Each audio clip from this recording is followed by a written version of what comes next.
জি, উনি জিজ্ঞাসা করছেন অনেক দূরে যাবে, রাস্তায় গাড়িতে আছে, গাড়ির মধ্যে সালাত আদায় করা যাবে কিনা। আবার ফের অজু নেই। জি, অজু আছে, ভালো, গাড়িতেই সালাত আদায় করবেন। যেভাবে বসে আছেন, কেবলা যদি পারেন ঠিক করবেন, না পারলে ঠিক করা লাগবে না, বসেই সালাত আদায় করবেন। গাড়িতেও সালাত আদায় করতে হবে, যদি ঠেকিয়ে তায়াম্মুম করা যায় করতে হবে, যদি ঠেকানো না যায় তাহলে তায়াম্মুম ছাড়া, অজু ছাড়াই সালাত আদায় করতে হবে। তো বহু বক্তব্যে বলা আছে। জি, আপনার কাছে আসসালামু আলাইকুম ওয়া রাহমাতুল্লাহ। আমার জানার বিষয় হলো, ইদানিং সালাফ অধ্যুষিত এলাকা সহ অধিকাংশ এলাকাতেই জুমার দিনে বিশেষ করে অধিকাংশ মুসল্লি দ্বিপ্রহরের আগেই মসজিদে সমবেত হন। সেক্ষেত্রে ওনারা সালাত আদায় করতে গেলে অনেক সময় দেখা যায় যে দ্বিপ্রহরের সময় ওনারা সালাত আদায় করতে থাকেন। এক্ষেত্রে মসজিদে কোনো সাংকেতিক কিছু ব্যবহার করা যাবে কিনা দ্বিপ্রহরের সময়টা? জি, জাযাকুমুল্লাহ খাইর। ওনার জিজ্ঞাসাটা ভালো, যে 3 টাইমে যে সালাত আদায় করা নিষেধ, তো জুমার দিন যে মানুষ 10টা 11টার সময় এসে সালাত শুরু করছে, তা আজান হচ্ছে, তো সালাত আদায় করতে আছে, তো নিষিদ্ধ সময়। জুমার দিন দুপুরের টাইমে নিষিদ্ধ সময় নেই। জুমার দিন নিষিদ্ধ সময় নেই। ফজরের সালাতের পরে, সূর্য ওঠার পরে সালাত চালু হবে জুমার দিন, বন্ধ হবে আজান হয়েছে তখন। আজান হওয়ার পরেও হবে, তবে দূরে মাত্র। জুমা পর্যন্ত নিষিদ্ধ সময় নেই। আর কাবা ঘরে কোনো সময়তে নিষিদ্ধ সময় নেই। মসজিদে নববীতে আছে, মদিনায়। তাহলে কাবা ঘরে 24 ঘন্টা নিষিদ্ধ সময় নেই। আর সারা পৃথিবীতে জুমার দিন সূর্য ওঠার পর থেকে নিয়ে জুমার সালাত পর্যন্ত নিষিদ্ধ সময় নেই। স্পষ্ট হয়েছে? জি,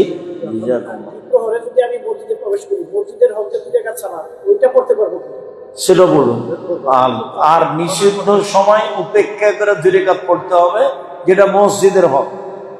এমনি কোনো সুন্নাত পড়া যাবে না, তাহাজ্জুদ পড়া যাবে না নিষিদ্ধ সময়ে। তো এইটা হলো।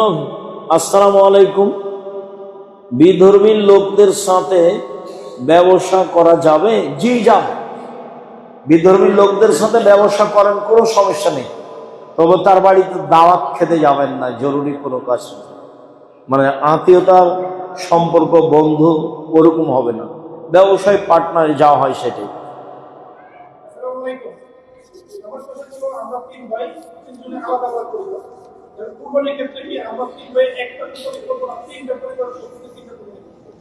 একটা কুরবানি করতে পারবেন ওই শর্তে, যখন আপনার বাপ মাকেও বেঁচে আছে।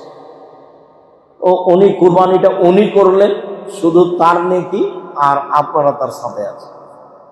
আর আমার পরামর্শ, বাপ মা বেঁচে থাকলে ওরাও করুক, ওদের নামে টাকা পয়সা দেন, ওরা করুক, আর আপনারা সবাই ভিন্ন ভিন্ন 3 ভাই 3টা ছাগল জবাই করেন। আমাদের দেশে যে প্রথা আছে, কুরবানির সময়তে বাপে 3-4 ভাই মিলে টাকা দেয়, দিয়ে একটা গরু বা একটা কিছু কিনে দিয়ে সবাই মিলে অংশগ্রহণ করে। এতে এরা নেকি থেকে বঞ্চিত থাকছে, কেননা এ তো ভিন্ন পরিবার। অন্য ভাত ভিন্ন হলে পরিবার ভিন্ন, ভাত ভিন্ন হলে পরিবার ভিন্ন। ওরা তো 3 ভাইয়ের টাকা তো ব্যাংকে ভিন্ন ভিন্ন আছে, সংসার ভিন্ন চলে না। আপনি ওটা বলছেন, এটা এখন দরকার নেই, ও তো ব্যক্তির মধ্যে চলে গেল। হ্যাঁ, ওটা মশলা, তাই না? হ্যাঁ, শাহিদুর ভাইদের 3 ভাইয়ের ব্যক্তিগত অর্থ আজ, ভালো কথা, 3 ভাই দিবেন, ভালো কথা। আমার দোয়া কবুল হয় কি না কিভাবে বুঝবো? খুব বড় কথা। দোয়া কবুল হবে এই আশাই করতে থাকবেন মরা পর্যন্ত, যা হবে হবে। মুসা আলাইহিস সালাম 1 থাপ্পড় দিয়ে মানুষ মারলেন, মরা পর্যন্ত বললেন, রব্বি ইন্নী যালামতু নাফসি ফাগফিরলি, প্রতিপালক আমি অন্যায় করেছি, আমাকে মাফ করো। আবার বিচারের দিনে বলবেন যে আমি কারোর জন্য কথা বলতে পারবো না ভাই, আমি 1 থাপ্পড়ে একটা মানুষ মেরেছি। আমি যদি কথা বলতে গিয়ে আমাকে যদি আল্লাহ জিজ্ঞাসা করে, হ্যাঁ তুমি মানুষ মেরে আবার এখানে কথা বলো, মানে আমার ওই সাহস হারিয়ে গেছে, আমি এটা বলবো না কারোর জন্য। তোমরা ওদিকে মোহাম্মদের কাছে, ঈসা আলাইহিস সালামের কাছে। তার মানে একটা ভুলের কারণে মুসা আলাইহিস সালাম বিচারের মাঠে কি থাকবেন? আতঙ্কিত থাকবেন। তো নিরাশা হওয়ার কিছু নেই, দোয়া আল্লাহ কবুল করেন, করবেন, এই আশা আপনি করতে থাকেন। মনে হবে যে 30 বছর থেকে দোয়া করছি, কই কিছু ভালো বুঝতে পারি না। দোয়ার ফল হবেই। যেটা চাচ্ছিলেন ওর চেয়ে একটা বড় হয়ে গেছে, সেটা হয়নি, তখন মনে হলো যে কবুল হয়নি। বিপদের জন্য বলছিলাম তার চেয়ে বড় একটা বিপদ চলে গেছে, কিন্তু আসলো না, তখন আমি বুঝতে পারলাম যে আমার দোয়া কবুল হয়নি। কিন্তু আল্লাহ ছোটটার জন্য করেছিলাম, কিন্তু বড়টা আল্লাহ ঠেকিয়ে দিয়েছে, কিন্তু বড়টা তো হয়নি, তখন আমি বুঝতে পারলাম যে আমার দোয়া কবুল হয়নি। আসলে দোয়া কবুল হয়েছে। বড় বিপদটা কি হয়ে গেছে? কেটে গেছে আমার এই দোয়ার কারণে। আর একটা হলো যে এর প্রতিদান আল্লাহ আপনাকে পরে দিবে, সেই জন্য দিচ্ছেন। দোয়া বৃথা যায় না, আল্লাহ রাসূল 3 ভাবে বলেছেন। তো ভালো কথা, নিরাশার কিছু নেই, বলতে থাকে। অসম্ভব দোয়া কবুলের আলামত কি কি? অসম্ভব দোয়া কবুলের আলামত কি কি? আর বারবার একই জিনিসের জন্য দোয়া করা কি? হ্যাঁ, বারবার বলবেন। মুখখান বন্ধ করলে আল্লাহ অসন্তুষ্ট হন, চুপটি লেগে থাকলে আল্লাহ অসন্তুষ্ট হন। মাল্লাম ইয়াসিরিল্লাহ একজাম আলাই, এই যে চায় না তারপরে অসন্তুষ্ট হন, চাইতেই থাকে। মধ্যেখানে একটা কথা বলি, আল্লাহ রাতের 3 ভাগের 2 ভাগ পার হলে নেমে আসেন, আকাশ থেকে নেমে আসেন, প্রথম আকাশে আসেন, এসে 3টা কথা বলেন। 1, কিছু বলবা? বলো, শুনবো। কিছু বলবা? বলো। 2, কিছু চাও? চাও, দিব। 3, ক্ষমা চাও? চাও, ক্ষমা করব। বুখারী মুসলিমের হাদিস আছে, মায়া ধনী ফাস্তা জিবালাহু, কে আমাকে ডাকে আমি তার ডাকে সাড়া দিব। মায়া সোলেনি ফাউতিয়াহু, কে কি চাই তাকে তাই দিয়ে দিব। মায়াস্তাগফিরুনি ফাগফিরাল্লাহুকে, ক্ষমা চাই ক্ষমা করে দিব। তা আল্লাহ নেমে এসেছেন আমার সাথে কথা বলার জন্য, আর আমি ঘুমিয়ে আছি, এটা মানে বাহ্যিকভাবে একটা বেয়াদবিও বটে। এই জন্য প্রেসিডেন্ট আইয়ুবের মার্শাল্লাহ জারি থাকবে, বাড়িতে কারফিউ জারি আছে, মানে 10টায় ঘুমিয়ে যেতে হবে। বাড়িতে কিসের কারফিউ জারি আছে? 10টায় ঘুমানো। কত বক্তব্যে বলা আছে 10টায় ঘুমিয়ে যেতে হবে, জরুরি। পড়াশোনা ব্যতীত ঘুমিয়ে যাবেন 10টায়। কখন উঠবো? 3টায়। ঘুম কয় ঘন্টা হলো? 5 ঘন্টা। তাহাজ্জুদ না পড়ি, অজু করে 2 রাকাত সালাত আদায় করাকে কিছু বলি যে আমার একটু জমি জায়গা করে দাও, ঢাকা একটা বাড়ি করে দাও। তো যারাকে দিয়েছে ওরাকে পারে, আমাকে পারে না? ও পারে তো। আমার ছেলেগুলোকে ভালো করে দাও, আমার একটু বাড়ি ঘর করে দাও, বললে অসুবিধাটা কোথায়? ও তো পারে দিতে, বলেন না কেন? ওটা মুখখান বন্ধ করে থাকবেন, বলবেন। কি হচ্ছে না হচ্ছে ওই ভেবে চলার দরকার নেই, আর চাপ দিয়ে বলবেন বাড়ি আমার একটা করে দিতেই হবে। তুমি তো পারো, দেব না কেন? তুমি পারো সেই জন্য বলছি, দেও না, তারপরে কোনো কথা। দিনকে যেমন দিন বলি, রাত বলি না, রাতকে যেমন রাত বলি, দিন বলি না। বলি কি আমরা দিনকে কি রাত বলি? মানে এইটাকে যেভাবে বিশ্বাস করি, সেইভাবে তোমাকে বিশ্বাস করি যে তোমার কোনো শরীর নেই। তোমাকে সেভাবে বলি পরাক্রমশালী আজিজ, যেহেতু তোমাকে এইভাবে বিশ্বাস করি, আমারটা দিয়ে দাও। বলতে পারবেন না এভাবে? আগে ইসমে আজম পড়বেন, না পড়লে ইসমে আজম হলো দুআ ইউনুস, লা ইলাহা ইল্লা আনতা সুবহানাকা ইন্নী কুনতু মিনাজ জালিমিন। এই যে ইসমে আজম, তারপরে দোয়া দুরুদে ইব্রাহিম, তারপরে বলবেন যে আমারটা দিয়ে দাও। হ্যাঁ, জোর করে বলবেন, খুব শক্ত করে বলবেন। ব্যবসা দিবা না মানে বাংলাদেশের সবচেয়ে বড় ব্যবসা আমাকে করা লাগবে, করে দেবো। আমি তো অসহায় মানুষের পাশে দাঁড়া বসে যত ব্যবসা করতে চাচ্ছি, আমি তো সরকারকে উঠাবার বসাবো এই জন্য নেই। দিবা না কেন? বলেন, জোর করে বলেন, বলার শোনার জন্য প্রতীক্ষমান। জি, তারপরে জি, মহিলাদের পক্ষ থেকে জিজ্ঞাসা। সহসিদ্ধার নিয়ম হলো আত্মাহেত ছুটে গেলে, রাকাত কমে গেলে, রাকাত বেশি হলে, সন্দেহ হয়ে গেলে, দুরুদে ইব্রাহিম সবকিছু পড়ার পরে, দুআয়ে মাসুরা পড়ার পরে 2টা সিজদা করে সালাম দেবে। হানাফিদের ওই পদ্ধতি চলবে না, আগে একটা সালাম দিয়ে পরে আবার কিছু বলে আর একটা, ওটা হবে না। বাস সবকিছু শেষ করে নিয়ে 2টা সিজদা করে সালাম ফিরবে। আরে সালাম ফিরবো বলেই, সহজে দিব বলে বসেছি, আবার করেছি, সহজে না দিয়ে সালাম ফিরে দিয়েছি, আবার সহজে দেন। হ্যাঁ, যতবার হবে হোক, এবার সহজে দিই সালাম ফিরবে। আসসালামু আলাইকুম। 3-4 হয়ে গেছে বা 4-5 হয়ে গেছে বা কমে যায়, তাহলে পূর্ণ করে। কমে গেলে কি করতে হবে? পূর্ণ করে। আর বেশি হলে পূর্ণ নাই। আমি একজন দিনমজুর, পারিবারিক সমস্যার কারণে চাকরি করতে পারি না। আমার কিছু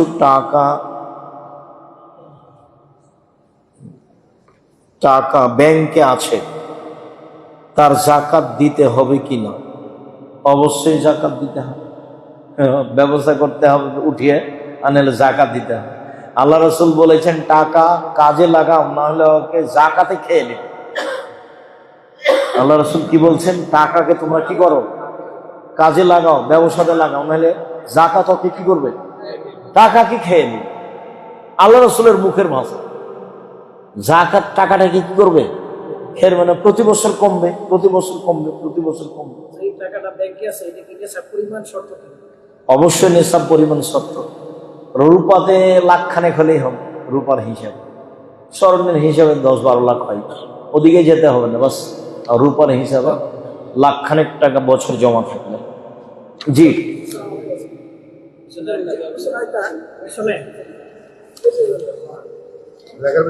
ও আচ্ছা আচ্ছা। বেতের নামাজ পড়ার পর কি তাহাজ্জুদ নামাজ পড়া যাবে? যাবে। বেতের সালাত পড়ে নিয়েছেন সন্ধ্যা রাতে, আপনি উঠেছেন, তাহাজ্জুদ পড়েন, আর বেতের পড়তে হবে, ওটা ভেঙে দিয়ে আর এক রাত করে জোর লাগিয়ে দিতে হবে, ওগুলো একটা ঠিক না। বাস বেতের পড়ে নিয়েছেন, এখন তাহাজ্জুদ পড়েন। বেতের পড়ার পরে তাহাজ্জুদ পড়া যাবে। ব্যবসার মধ্যে মিথ্যা কথা বলা যাবে কি? এবারে খাস করে ক্ষতি করার জন্য মিথ্যা কথা বলা যাবে না। আল্লাহ রাসূল বলেছেন, ব্যবসাতে মিথ্যা কথা চলে আসে, কসম চলে আসে, তোমরা দান করে এটা মিটিয়ে দাও। ব্যবসা মিথ্যা কথা চলে আসে।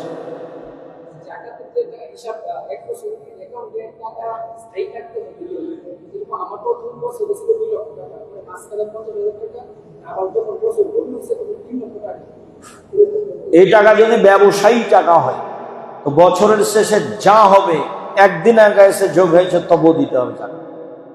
আর যদি ব্যবসায়ী না হয়, আর নিজস্ব টাকা, জমি বিক্রি করা, এখন লাগলাম 5 লাখ, 6 মাস পরে রেখেছি 5 লাখ, তখন এই 5 লাখের লাগবে, পরেরটার লাগবে। মনে রাখবেন, ব্যবসায়ী টাকা কালকে এসে যেটা জমা হয়েছে সেটারও কি করতে হবে? জাকাত দিতে হবে। কিন্তু আমার ব্যবসায়ী টাকা নয়, আমাদের নিজস্ব কোনো জমি জায়গা, বাড়ি ঘর বিক্রি করা টাকা, ওইটা যখন তার উপরে 1 বছর পার হবে তখন। জি, তারপরে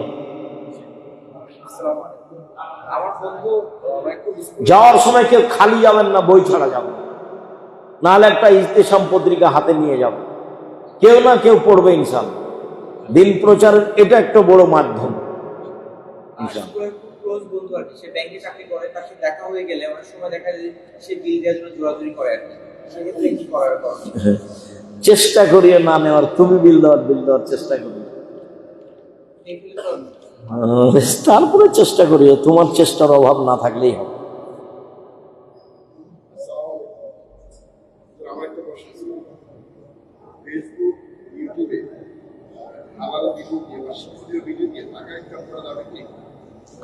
ফেসবুক, ইউটিউবে টাকা ইনকাম করা যাবে যখন আপনি বুঝতে পারছেন যে যিনি কিনছেন তিনি স্পষ্ট, যিনি বিক্রি করছেন তিনি স্পষ্ট, জিনিস কি সেটাও স্পষ্ট, হালাল না হারাম। যদি কারোর মধ্যে সন্দেহ থেকে যায় ক্রেতা বিক্রেতা, সেটা হারাম। ইমামের আকীদা যদি থাকে যে আল্লাহ নিরাকার ও আল্লাহ সর্বত্র বিরাজমান, তাহলে ইমামের পিছনে সলাৎ হবে কি না? এইসব ইমামের পিছনে সলাৎ আদায় না করার চেষ্টা করতে হবে। কোনো সময় হয়ে গেলে ক্ষতি ওর হবে, আমার না। বিকাশ নগদ ব্যবসায়ী, বিকাশ নগদের ব্যবসা আপনাকে করতে হবে না, দরকার নেই, অন্যরা করতে। আমার প্রশ্নটা নিলেন, জি, এক লোকের কাছে 13 বছর যাবত টাকা পাই, সে টাকা দিচ্ছে না, ওই টাকার জাকাত দিতে হবে কি না? ঋণ টাকা দিয়েছি পাওয়া যাচ্ছে না, পাবো নিশ্চিত, এরকম হলে জাকাত দিতে হবে। নিশ্চিত নয় তখন জাকাত দিতে হবে, যেদিন পাওয়া যাবে সেদিন। পরিস্থিতি আপনাকে বলবে যে আমি নিশ্চিত কিনা। যদি আপনাকে নিশ্চিত লাগে আপনার অন্তরে দেন, যদি নিশ্চিত না লাগে তো দিতে হবে না, যেদিন পাওয়া যাবে সেদিন। বলো।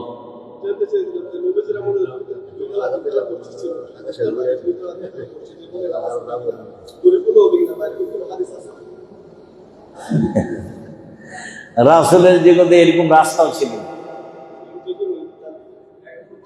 যখন কোনো কাজ করা হয় ইবাদতের জন্য তখন সেটা হাদিস দিয়ে প্রমাণ হতে হবে, আর যখন কাজ করা হয় প্রয়োজনে তখন ওটা বেদাত হয় না। প্রয়োজন, আমাদের বাড়ির চুলহার রাসূলের বাড়ির চুলহা এক নয়, তাহলে এইটা দিয়ে যদি ঠেকাতে যাই তাহলে আমার একটাও চলবে না। তো বিদাত হলো ইবাদত আমি করছি কিন্তু রাসূলের কর্ম বা কথা দিয়ে প্রমাণিত নয়, তখন কি হবে? বিদাত হবে। শিরক হবে যে এই সম্মানের মালিক আল্লাহ, কিন্তু কাকে দিচ্ছি? আর একজনকে। পীর সাহেবের কাছে সন্তান চাচ্ছি, সন্তান কি পীর দিতে পারে? তখন এটার নাম শিরক। গাড়িতে স্যান্ডেল ঝুলিয়ে দিয়েছে, দিয়ে বলছে গাড়ি অ্যাক্সিডেন্ট হবে না, তো অ্যাক্সিডেন্ট হওয়া না হওয়ার মালিক কে? আল্লাহ। ভরসা করলাম কার উপরে? জুতার স্যান্ডেল উপরে, এরই নাম শিরক। বুঝতে পেরেছ? তাহলে প্রয়োজনীয় জিনিসের নাম বিদাত না। প্রয়োজনীয় জিনিসের নাম যদি বিদাত হয় তাহলে এই রাস্তা চলবে না, ফ্যান চলবে না, আমাদের বাড়ি চলবে না, আমাদের চুলা চলবে না, আমাদের খাওয়ার যে প্লেট আছে সেটা চলবে না, এই পাঞ্জাবি চলবে না। একদিন প্রোগ্রামে গেছিলাম চাঁপাইনবাবগঞ্জ কানসাট, এরকম মসজিদে বসে আছি, তা বক্তব্য শুরু হলো বাহাস। তো ওদের পক্ষ থেকে একজন দাঁড়ালো, দাঁড়িয়ে বলল, রাসূলের যুগে কি বাস ছিল? জি না। তো যিনি আমাদের সাথে বাহাসের জন্য এসেছেন উনি তো বাসে চড়ে এসেছেন, উনি বেদাতি নন? বলে হ্যাঁ বেদাতি। তাহলে তার বক্তব্য শুনবো? জি না, চলেন যাই। বক্তব্য শেষ করে দিলেন। কানসাটের ঘটনা। ঠিকই তো বলছে, বাস তো রাসূলের যুগে ছিল না, এখন আমি বাসে চড়ে এসেছিলাম, আমি বেদাতি। আচ্ছা, তোমার কাছে স্পষ্ট হয়েছে কথা? ইবাদত রাসূলের সুন্নাতে হতে হবে।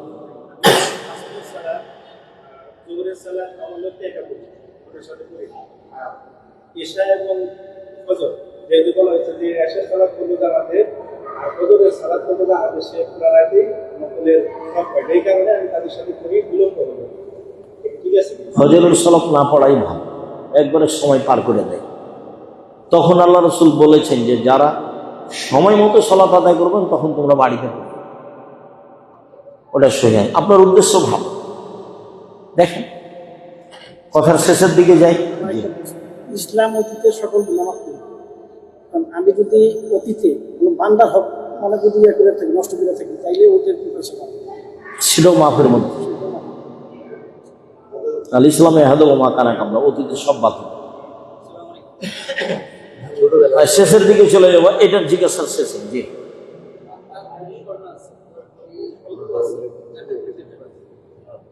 পাঁচ ভাইয়ের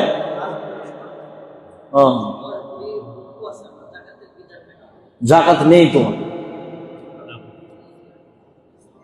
স্বর্ণ পরিমাণে 7.5 ভরি, রূপা পরিমাণে 52.5 তোলা, গরু পরিমাণে 30টা, ছাগল পরিমাণে 40টা, ধান শস্য পরিমাণে 18 মণ 30 কেজি, 18 মণ 30 কেজি। শুক্রিয়া, জাযাকুমুল্লাহ খায়ের। যে যাওয়ার সময় সবাই বই পুস্তকগুলো সাথে হাতে নিয়ে যাবে।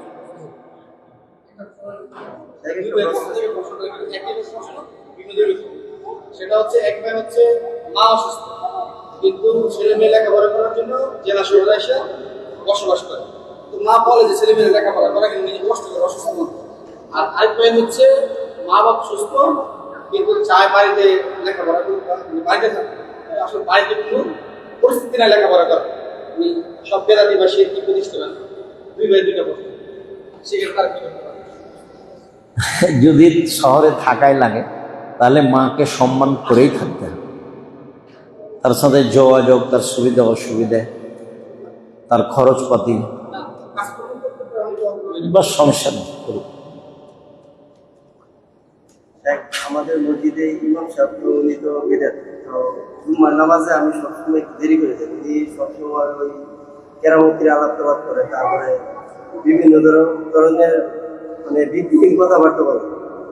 তো আমি আশেপাশে দেরি কোনো করে এরকম আহলে হাদিস মসজিদে যাওয়ার চেষ্টা, আমি একটু দেরি করে যাই, এই সমস্যা। সেটাও ঠিক আছে, তবে কোনো আহলে হাদিস মসজিদ আছে কিনা সেটা খুঁজে নিচ্ছে, সবচেয়ে কাছে এইটাই। যেতে পারো দেরি করে। বাড়ি কোথায়? বাড়ি কার আছে? ঠিক আছে, সুবহানাক আল্লাহুম্মা ওয়া বিহামদিকা আশহাদু আল্লা ইলাহা ইল্লা আনতা আস্তাগফিরুকা ওয়া আতুবু ইলাইক। আসসালামু আলাইকুম। জি।